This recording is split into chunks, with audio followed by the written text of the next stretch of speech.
Mesdames, Messieurs, en tout cas, merci d'être avec nous. Agora, l'Agora en tout cas de Secours Expo, encore ouvre ses portes pour une nouvelle découverte, un nouvel échange, de nouvelles rencontres. Bonjour Eric Collard, ça va? Bonjour, très bien, merci. Vous êtes président de l'association Viseuve, donc les volontaires internationaux, qui s'occupent de quoi au final? Alors en fait, nous, on est une association qui œuvrons pour la prise en compte des médias sociaux en gestion d'urgence. Voilà, donc c'est l'objet de cette présentation cet après-midi, où on va évoquer dans un premier temps qu'est-ce que sont les MSGU. On présentera l'association et avec les bénévoles qui m'accompagnent, on fera quelques démonstrations par rapport à nos retours d'expérience pour illustrer le propos. Voilà, donc on va faire mine qu'on est en mission, hein, c'est ça? C'est Voilà, ça, on va en faire activation, on dit chez nous. en activation, pardon, activation. voilà, voilà, ça y est, je rentre dans le vif du sujet, Exactement. on commence à être formé. Elodie, tout va bien, vous êtes vice-présidente? Oui, c'est ça va. Ça va, donc vous aidez à la formation des volontaires, j'imagine?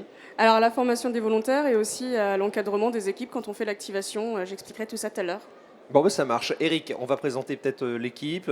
Qu'est-ce que vous avez prévu en fait en mission? Alors, donc, En activation, pardon. En activation, merci. Excusez-moi, Eric. Donc voilà, l'idée c'est de partir d'un travail qu'on a fait notamment cet été sur un feu de forêt dans le Var, donc, D'accord. le principal feu qu'il y a eu l'été dernier. Et donc on a notamment notre équipe cartographie et météo qui vont nous expliquer comment ils ont travaillé pour mettre en place une synergie entre la veille des réseaux sociaux, les acteurs sur le terrain et comment on s'est organisé en interne. Et puis on aura un troisième spot où en fait on montrera le travail des veilleurs, donc avec une illustration des veilles de réseaux sociaux. Donc ils sont en train de mettre en place le dispositif pour qu'on voit concrètement comment on va rechercher les bonnes infos dans le domaine de la sécurité civile qui est notre cœur de fonctionnement pour l'association. De mission. Donc là, si j'ai bien calculé, on a 3 postes, hein, c'est ça en fait, hein. Exactement. Un premier ici, cartographie, et 2 autres là-bas, donc qu'on va découvrir tout à l'heure, hein, qui sont réunis. Exactement. Combien de volontaires au sein de l'association? Alors il y a une centaine de volontaires en fait qui œuvrent selon leur disponibilité. D'accord, on est en réseau, ils travaillent de chez eux, comment ça se passe? Ou alors on a vraiment un centre où qu'il faut rejoindre? Non, là c'est une des rares fois où on s'est réunis dans un même endroit, puisqu'en fait on est uniquement connectés, chacun de chez soi. Certains peuvent être au même endroit, mais ça leur regarde, c'est leur vie privée comme on dit. Mais globalement, chacun chez soi derrière son ordinateur ou son téléphone pour gérer l'activation. Donc c'est la première fois pour certains qui se rencontrent, c'est ça? Aujourd'hui, oui, Ouais, c'était c'est vrai. l'occasion. Ouais. Voilà. Puisqu'on en profite pour faire notre assemblée générale cet après-midi. Donc voilà, on joint l'utile à l'agréable autour de Secours Expo. Pour l'instant, c'est l'agréable. L'agréable, tout à fait. C'est ça. On passera à l'utile juste après. Alors on commence par quoi, Erika et Elodie? Alors, dans un premier temps, je vais donner le cadre général des MSGU et Elodie présentera plus précisément l'association avant qu'on se déplace vers les ordinateurs. Ok, allez, on est parti pour les MSGU. Oui, donc les MSGU, parce qu'il m'a semblé important de définir ce que c'est que les MSGU, puisque ça veut tout dire et rien dire, surtout quand on n'est pas initié. Alors en fait, MSGU, c'est médias sociaux en gestion d'urgence. Médias sociaux, donc communément tout le monde dit les réseaux sociaux. Oui. Et en réalité, c'est un média, c'est un canal, et c'est les interactions qui vont créer le réseau. Mais à la base, nous, on va se focaliser sur le canal plus précisément. Donc, et gestion d'urgence pour l'association, ça concerne la sécurité civile qui est dans nos statuts, c'est-à-dire œuvrer pour l'intérêt des citoyens dans le cadre des crises de sécurité civile. Ça a été justement la naissance de cette association a été faite dans ce sens-là, c'est-à-dire qu'il y avait un besoin. Oui, un besoin qui est lié à l'émergence des réseaux sociaux. Donc j'ai noté quelques chiffres pour vous donner un petit peu le poids d'utilisation des médias sociaux en France. Donc c'est un rapport qui est disponible en ligne, qui est mis en place par We Are Social et HotSuite. Et donc quelques éléments pour vous montrer cette force de possibilités sur les réseaux sociaux en France. Donc il est noté 107% de la population qui a une connexion mobile. C'est-à-dire qu'il y a plus de connexions mobiles en France que d'habitants. Il y a 93% de la population qui utilise Internet. Et sur les réseaux sociaux proprement dit, 80% de la population utilise des réseaux sociaux. Et quand on met le curseur à partir de 13 ans, ça représente près de 95% de la population donc, qui utilise les réseaux sociaux. Et pour la moitié d'entre eux, ils utilisent les réseaux sociaux pour prendre des nouvelles de leurs proches et de leur famille. Donc on voit le lien de réseau, de proximité et d'intérêt des réseaux sociaux de pouvoir interagir avec la population. Et dernier chiffre que j'ai noté, en moyenne, chaque citoyen passe 1h45 sur les réseaux sociaux. Ah oui, c'est important, hein, C'est important. donc on ne peut pas négliger les réseaux. Voilà. Exactement. Donc, du coup, si on met ça en perspective avec les missions de sécurité civile, qui sont dans un premier lieu la prévention, l'information des populations et l'alerte, on s'aperçoit que les médias sociaux peuvent être un canal pour justement alerter, informer les citoyens, peu importe leur localisation, puisque l'information va principalement aller directement dans leur téléphone, qui est l'outil le plus utilisé sur les réseaux sociaux. Donc voilà ce qui a, comment dirais-je, qui a germé pour que l'association soit créée, combiner l'intérêt des réseaux sociaux, sa puissance, et les nouvelles technologies, les missions de sécurité civile. Donc vous travaillez main dans la main avec d'autres corporations. Quels sont justement les autres maillons finalement de la chaîne? Alors je vais vous proposer de vous tourner vers Elodie, puisque là on rentre dans la présentation de l'association, Ah ben et voilà. c'est Elodie qui va vous expliquer ça Elodie, plus en alors détail. donc vous avez des interlocuteurs qui travaillent avec vous. Oui, en fait, on est conventionné avec les gestionnaires de crise en sécurité civile, principalement les préfectures et les SDIS, et quelques centres ministériels dont le COGIC. Et le but, c'est de travailler avec eux, de voir comment nous, on peut venir en renfort, apporter de l'information et adapter la veille aussi en fonction de la situation et des informations dont ils auraient éventuellement besoin pour avoir une meilleure, on va dire, photographie en temps réel de la crise sur le terrain. Vous êtes en soutien. Exactement. C'est le principe. Alors, on va simuler une situation pour voir un peu quel est le process en fait. Hein. On imagine que vous avez donc une information de la préfecture, par exemple. Hein, c'est ça en fait, en gros. Oui, alors soit c'est nous qui détectons la situation et on prend contact avec le conventionné qui peut être concerné ou les conventionnés sur certaines crises. Ça va être plusieurs départements, plusieurs zones de défense. Et après, en fait, ça va être des échanges tout du long. Donc là, l'exemple qu'on a pris, c'est le feu de forêt de Gonfaron dans le Var cet été. Et ce qui s'est passé, c'est qu'on a été en contact avec le SDIS du Var tout du long, du début jusqu'à vraiment la fin, puisqu'il y a eu une reprise du feu au bout d'un moment en plus. Et on s'est tenu informés pour pouvoir élaborer la veille, faire remonter les informations. Et aussi, eux qui nous en redescendent, ça a permis notamment, ils vous montreront la cartographie qu'on a pu faire en lien avec eux. Et après, on s'adapte à chaque fois à la crise, on évolue ensemble. Et le but, c'est vraiment de servir l'un et l'autre. Et aussi, à côté, de faire le lien avec les citoyens, de discuter avec eux, de leur donner les bonnes informations et aussi de pouvoir trouver comment on peut utiliser cette information qui passe pour servir à la gestion de crise et permettre une résolution un peu plus simple parfois. Est-ce que les médias traditionnels maintenant font aussi, vous prennent en tant que référence, en tout cas vous prennent en tant que repère, parce que vous avez l'information directe maintenant? En général, sur les crises qui ont une grande ampleur, on a un moment les informations qui sont reprises par les médias. Ce n'est pas le but recherché en premier, on est vraiment tourné vers le citoyen, mais ça permet d'appuyer le message, c'est l'avantage.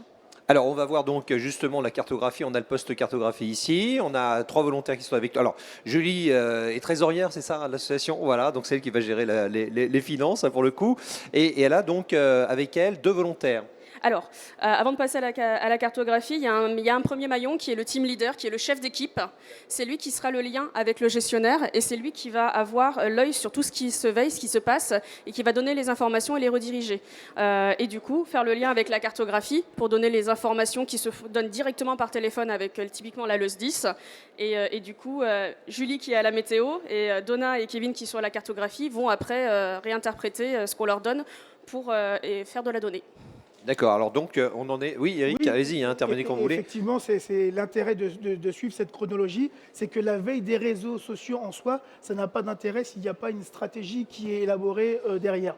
Et donc en fait, au-delà de la simple veille des réseaux sociaux, le contact avec les autorités qui peuvent conventionner avec nous est développé en fait dans une stratégie d'approche qui fait que la veille des réseaux sociaux va être orientée suivant par exemple la météo, quand c'est un phénomène météorologique que l'on suit, et une partie cartographique qui va nous permettre de nous repérer et développer une stratégie de veille. Et donc c'est pour ça qu'en fait on passe par cette étape-là, puisqu'en fait on pourrait veiller tout et n'importe quoi et comment distinguer qu'est-ce qui est utile et qu'est-ce qui n'est pas utile. Par exemple, une alerte orange, vent fort, ça vous intervenez là? Eh ben, on peut intervenir parce que dans les alertes en fait, météo, c'est un principe, mais après il y a la réalité. Les alertes météo ne sont pas vécues dans les territoires de la même manière. Certains sont plus habitués au risque, d'autres le sont moins. Et dans les vigilances, il y a aussi une appréciation locale. Des fois, il y a des phénomènes qui sont plus localisés. Et donc, en fait, l'analyse météo au cours de l'événement ou de l'activation va nous permettre d'affiner le scénario et d'affiner les endroits où il faut veiller. Et donc c'est justement l'objet des propos que va nous préciser Julie sur la partie météo. Alors, Gélie, Miss Météo du moment, mais plus que cela en fait, hein, d'accord. Alors, dites-moi justement, quelle est votre partie là-dessus? Alors, donc nous, on fonctionne en équipe de prévisionnistes amateurs ou professionnels, on a les deux. Et l'idée, c'est de vraiment donner l'endroit où est-ce qu'on doit chercher et qu'est-ce qu'on va chercher finalement, et l'évolution. Donc là, si on va prendre la cartographie, pour le feu de Gonfaron, c'était dans quel sens va le vent, puisque ça va donner aussi l'orientation du feu, et où chercher dans la zone qu'on a délimitée. Donc on va donner des informations sur la température, le vent, l'humidité du sol, et tout ça, ça va nous permettre de pouvoir allier cette connaissance théorique avec la carto et orienter les veilleurs sur un endroit où chercher. Vous avez des volontaires carrément sur place, on va dire, qui vous donnent ces informations aussi, non? Vent, Non, etc., c'est température. en lien justement avec les outils que nos météorologues amateurs développent et en lien D'accord. aussi avec le gestionnaire de crise. En fait, tout est fait à distance. C'est pour ça que je vous disais que c'est une des rares fois où on se Vous vous on se retrouvez voit. ensemble, voilà, Oui, c'est ça. tout à Vous fait. voyez, ça c'est extraordinaire. Voilà, donc c'est l'occasion avec Conexpo de réunir l'association. Donc combien de membres on m'a dit Une centaine Une centaine. bénévoles. Voilà, on n'a pas tout le monde aujourd'hui, hein, Non, mais on non. a une petite pensée pour eux. Et bien évidemment, Mais ça serait effectivement, à une organisation. Hein. vu qu'on est une organisation bénévole, chacun contribue à hauteur de ses possibilités, Bien suivant sûr. ses disponibilités. Voilà, exactement. Alors là, on a une cartographie. Donc ça, c'est l'incendie, hein, c'est ça. Vous avez prévu. Alors vous avez donné donc les prévisions finalement de vitesse du vent, la température. C'est ça que vous donnez au poste donc cartographique. Alors, on savait où était le feu grâce à la collaboration avec le SDIS 83. Donc, on a pu estimer un cône de propagation. Et après, les collègues de la Carto l'ont mis vraiment avec d'autres informations pertinentes. Et je vais les laisser expliquer ce qu'on a fait de ce cône finalement. Exactement. On va vous demander d'expliquer évidemment cette carte. Alors, on a affaire à qui là? Voilà, votre prénom Kevin. et Donna. voilà. Donc, vous allez nous expliquer un petit peu ce que vous avez juste là sous les yeux au niveau cartographie. Qu'est-ce qu'on y retrouve là justement? Donc là, on va. Ah, pardon, je vais essayer de m'approcher un petit peu. Approchez-vous. Oui. Sur notre carto, là, on a toute la propagation du feu au final. On a notre cône de.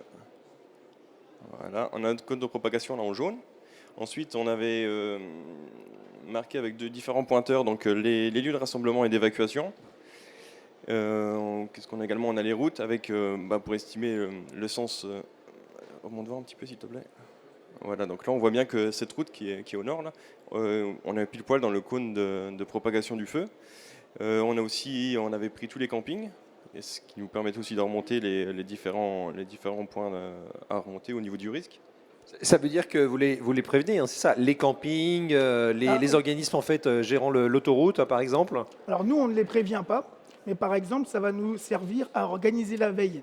Par exemple, sur un territoire donné, les autorités vont solliciter l'évacuation d'un camping, par exemple. Oui. Et dans ce camping, il y a des gens qui connaissent le territoire, d'autres qui ne le connaissent pas.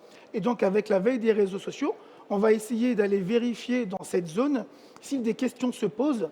Par exemple, des campeurs qui ne savent pas où évacuer. Et donc, avec la carte où on aura pu travailler sur un repérage des campings et des lieux d'évacuation, on va publier cette carte pour faciliter la vie du citoyen qui va chercher un lieu d'évacuation, par exemple, qui aura été déterminé par les autorités. En fait, on va être facilitateur pour que les informations, parce que beaucoup d'informations circulent, et il y a aussi une notion de vérification de l'information. Et le fait de collecter ça, en essayant d'être le plus fiable possible, va permettre de faciliter les choses pour que, d'une part, les veilleurs se repèrent, parce que vous l'aurez noté, on n'est pas sur le terrain. Donc on apprend, on visite beaucoup de territoires grâce à nos activations. Et donc la carte va servir à nous repérer et à organiser la veille et dans un autre temps, faciliter la vie des citoyens qui cherchent des informations. Voilà, vous recoupez toutes les informations et vous la diffusez donc Exactement. pour faciliter effectivement l'évacuation. Alors là, par exemple, les points d'évacuation, ils sont où là? Donc là, on a les carrés verts, il me semble, avec le point à l'intérieur. C'est confirmé? Oui, c'est ça. Ce sont bien les carrés verts. Là, c'est les lieux d'accueil. Effectivement, on a répertorié un petit peu ce qui remonte des mairies, par exemple, quand ils ouvrent des salles. Ils nous disent rendez-vous salle des fêtes. Donc nous, après, notre rôle, c'est de trouver où est cette salle des fêtes. En général, ils ne donnent pas l'adresse. Donc c'est des fois un petit peu long de trouver. Mais on essaye de fiabiliser au maximum l'info, puisqu'après, cette carte, là, c'est une carte générale de la situation. Mais après, on peut faire des cartes précises à destination du public qu'on va diffuser sur nos réseaux sociaux. Et là, il ne faut pas trop se tromper sur où est le gymnase. Parce que Si vous mettez le gymnase en plein incendie, je veux dire, on aura des problèmes. Hein. Donc voilà, il faut vraiment Oui, être... c'est pour ça que Voilà. l'information ne Ah oui. vient pas de nous, Ouais. mais parfois, par exemple, une commune va indiquer une dénomination qui est propre à des locaux. Voilà, Alors que le d'accord. touriste qui a fait 1000 km pour arriver là ne se rend Ne pas connaît compte, pas. ne Ah, connaît d'accord. pas. Ah, bien Et sûr. donc ça Donc, va faut l'aider être à retrouver cartographié. Donc là aussi, on fait valider, j'imagine, les informations. Alors, on n'a pas besoin de les faire valider dans le D'accord. sens où on va les chercher à la source au niveau Ok. des autorités. Sauf que les citoyens, dans un endroit notamment de villégiature, en vacances, ne vont pas être abonnés au compte des mairies ou de la préfecture. Personne n'arrive dans D'accord. un camping en disant « je plante ma tente, je m'abonne à la préfecture au cas où Vous ne le faites il y a un pas, feu de Eric, je forêt. trouve ça bizarre. » Moi, personnellement, j'ai une déformation entre guillemets Oui, c'est professionnelle, normal, mais c'est voilà, normal. tous les vacanciers ne le font pas. Et donc, quand la crise arrive, comment font-ils pour avoir la bonne info? Exactement. Nous, avec les bénévoles, on va suivre ça justement, parce qu'on commence à avoir une certaine habitude. Et c'est là où j'ai évoqué le mot de facilitateur, puisque eux ne vont pas nécessairement s'abonner au compte des mairies et des préfectures. Donc on a un compte Visov, c'est ça? Ou alors vous diffusez directement sur l'ensemble de plusieurs comptes Twitter, par exemple, ou autres? Alors, on a plusieurs comptes, parce que l'idée, c'est d'être multicanal. Donc, on a un compte sur Twitter qui est certifié. On a un compte sur Facebook. Et on utilise aussi un compte sur Instagram, puisque en fait, les réseaux sociaux ne sont pas suivis de la même manière en fonction des lieux, de ce qu'on recherche, voire des âges. Et donc, le fait de diffuser au moins sur ces 3 canaux-là nous permet d'avoir une audience plus importante, sachant que des fois, les autorités n'ont qu'un seul compte. Et par exemple, une préfecture qui n'a qu'un compte Twitter, les gens qui sont plutôt sur Facebook ne vont pas le voir. Et donc, on va utiliser nos comptes de l'association pour viraliser, comme on dit dans le jargon, au mieux ces messages-là, c'est-à-dire avoir une diffusion multicanale pour qu'il y ait le plus de personnes qui voient le message. Voilà, donc, que ce soit le plus diffusé. En tout cas, merci pour l'incendie et justement, enfin pas pour l'incendie, en tout cas la cartographie de cet incendie qui a été proposé. Élodie, on va avoir d'autres postes juste à côté, voilà. Donc on va se déplacer avec Eric également. Alors là, on change de thématique. C'est ça, là on est vraiment à la table des veilleurs. Donc en fait ce qui se passe quand on a une activation, nous on va faire un appel à volontaires à ceux qui sont disponibles par nos salles WhatsApp, par une application, par des envois d'SMS aussi à l'ensemble des volontaires. Et du coup en moins d'un quart d'heure on a déjà un bon petit noyau, on met tout en place. Et après avoir fait un point avec le gestionnaire de crise, on va dire bon bah voilà la situation, voilà ce dont on a besoin et voilà où il faut aller. Et du coup je vais laisser les garçons vous expliquer comment ils veillent. Parce que c'est eux, du coup, dans ce cas-là, qui seront le plus devant les réseaux sociaux. On va voir donc bonjour à vous, bonjour à tous les trois. Donc vous êtes en pleine veille, c'est ça? Vous êtes en veille. On va prendre les prénoms déjà. Ludo. Ludo qui est avec nous. Johan. Johan et Jérôme. Jérôme. Donc Ludo, Johan, Jérôme. Merci en tout cas de vous prêter au jeu en quelque sorte. Alors c'est quoi faire une veille? Alors moi je vais vous montrer Facebook, puisque c'est un des réseaux les plus importants, c'est là où on trouve beaucoup d'informations. L'idée de la veille, c'est de chercher l'information qui va être soit intéressante pour le décideur qui nous a mobilisés, ou alors l'information qui va être primordiale pour sauver quelqu'un, pour aller le chercher, pour trouver quelqu'un qui est en détresse et essayer de l'aider dans cette situation-là. Là par exemple, je vous ai mis... On va le montrer à l'écran. Là vous avez entouré. Je vous ai mis Facebook, c'est quelqu'un en fait qui a posté une photo, qu'il a pris sur une webcam, et il a entouré le départ du feu de Gonfaron, où il a vu que quelque chose partait, ce qui permet pour les veilleurs de le mettre dans le classeur, ce que vous a expliqué Élodie, et de le montrer soit aux pompiers, soit à la préfecture, soit aux mairies, et expliquer que le feu qui est en train de partir, voilà à quoi il ressemble. Et en fait, il y a des choses toutes simples qu'on peut retrouver. C'est quasiment toutes les villes ont des groupes de ce type-là. Tu sais que tu viens de Gonfaron, ou si toi aussi tu es de Gonfaron, tu connais, des choses comme ça. Ce sont des groupes qui sont publics, très localisés, sur lesquels il y a énormément de monde. Là, vous voyez, on a 1300 personnes sur le groupe, c'est un groupe public que tout le monde peut voir. Et en général, sur ces groupes-là, il y a énormément d'informations qui circulent quand il y a un événement important. Est-ce qu'il vous est arrivé justement d'être, on va dire, découvreur d'un événement? Parce que là, en fait, vous amenez de l'information sur un événement déjà présent, mais est-ce que vous avez justement, de par votre veille, découvert et prévenu lors d'incidents? Alors j'ai un souvenir qui reste dans les feux de forêt. On a un grutier, par exemple, qui a aperçu, qui était très en hauteur, qui avait une vue hyper dégagée, et qui a aperçu des fumées au loin, et qui a fait une photo. Et en la montrant aux pompiers, on a réussi à localiser d'où partait le feu. Et donc on a pu envoyer des moyens assez rapidement pour tuer le feu dès le départ. Voilà, donc d'où l'intérêt, c'est ce qu'on disait, de veiller, de regarder un petit peu. Johan, on va voir un petit peu vos postes également à tous les deux, là, voilà. Johan, qu'est-ce qui a fait que vous soyez devenu veilleur? L'envie de vouloir aider, principalement. Et on aide là. Hein. Exactement. C'est une satisfaction, j'imagine, on a aidé peut-être à évacuer des gens pour un incendie, lorsqu'on a prévenu justement un incident. C'est une satisfaction et c'est surtout le travail collectif qui est intéressant. Donc là, vous rencontrez peut-être pour la première fois les différents veilleurs et autres membres de l'association? Certains, oui, d'autres, on se connaît, on se côtoie dans différentes réunions ou différents événements. Déjà, vous connaissiez. Alors, qu'est-ce que vous nous montrez là? Alors là, l'outil que vous avez sur l'écran, donc SnapMap, qui va permettre de remonter au travers de Snapchat toute la localisation, les différents événements, les publications des gens, parce que c'est un réseau qui est de plus en plus développé. Donc on voit un peu entre guillemets, si on prend sur certains secteurs, on peut remonter, si on prend sur Paris, on voit toutes les publications qui sont faites directement sur Snapchat. Alors là, on a une cartographie au final, c'est ça, hein, par rapport aux publications donc, qui sont concentrées, c'est ça voilà, d'accord.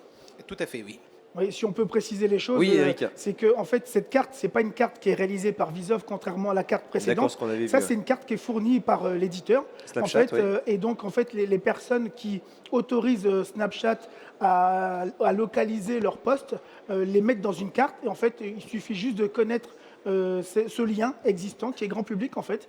Il faut juste savoir que ça existe et avec notre habitude, on sait pouvoir y aller et repérer les choses. Et là, vous avez des zones de chaleur, donc plus c'est rouge, Voilà, plus c'est il y a ça. de Donc ça, postes, ça nous indique, Eric, que là, en fait, plus, je me permets, hein, d'accord, Johan, plus c'est rouge, plus finalement on a un événement qui se passe, hein, c'est voilà. ça. Alors un événement qui peut être lié à une crise ou Oui. autre chose. Par Voilà, exemple, d'accord. Il dans faut les villes s'enseigner. touristiques, si vous regardez la Tour Eiffel, ça va être toujours rouge, puisqu'il y a Oui. les touristes en fait D'accord. qui mettent des photos ou des vidéos. Voilà, Par regardez, contre, bah oui, effectivement, quand il y a un événement qui va se situer dans une zone inhabituellement touristique, là, ça va sauter aux yeux. Je ne vais pas citer de ville parce que je ne voudrais pas être désobligeant, mais il y a des Non, endroits non, où mais- c'est rarement rouge Voilà. et d'un seul coup, Bim, ça voilà. éclate. Et là, on peut se dire voilà. qu'il se passe quelque Il y a chose, quelque voilà, chose. c'est Voilà. inhabituel, hein, Voilà. c'est vraiment là-dessus. Et l'avantage, c'est que c'est géolocalisé, donc on voit exactement d'où le poste a été réalisé par le citoyen.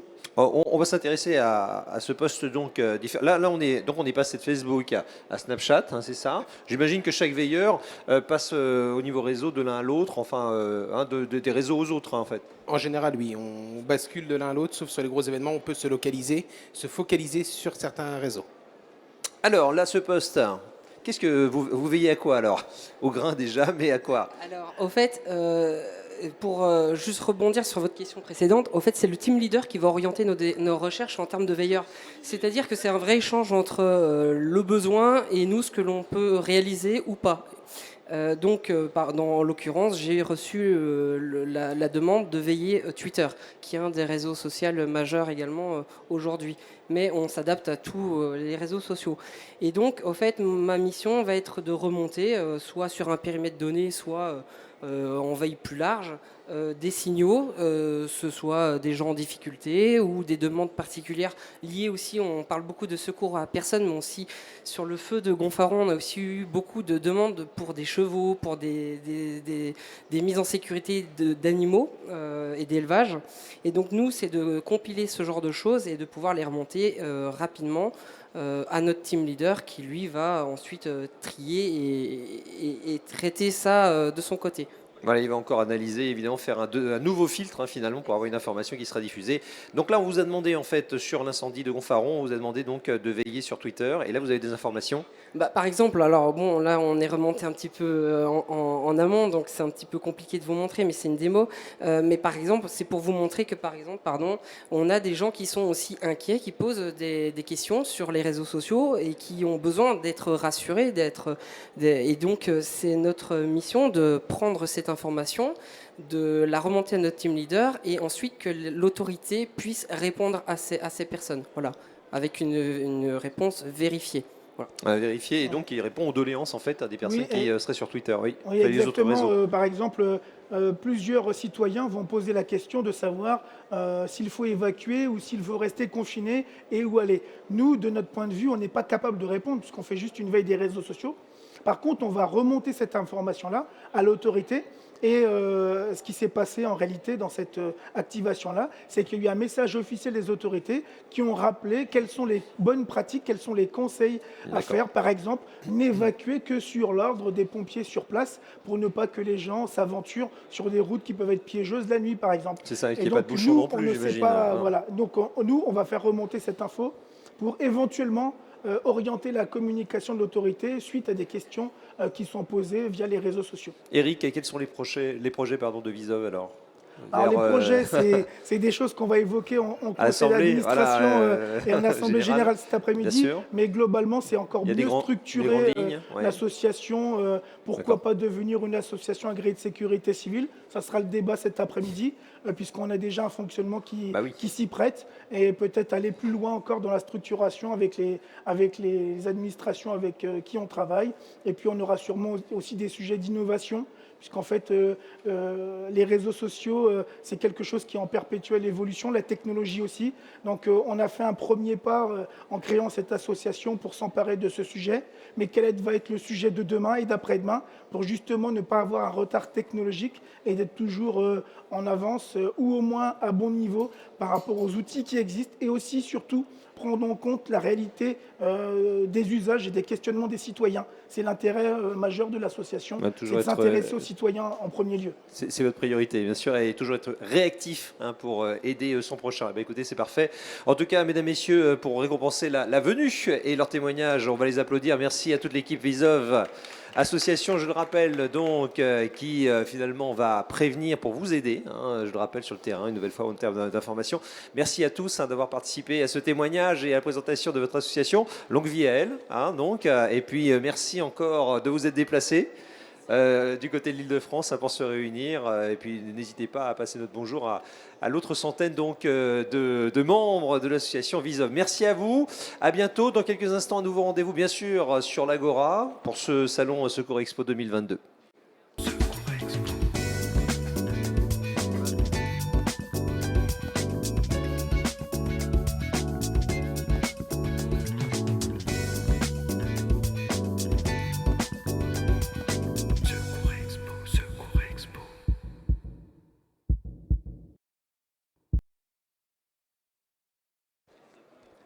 On va parler de premier secours animalier dans quelques instants.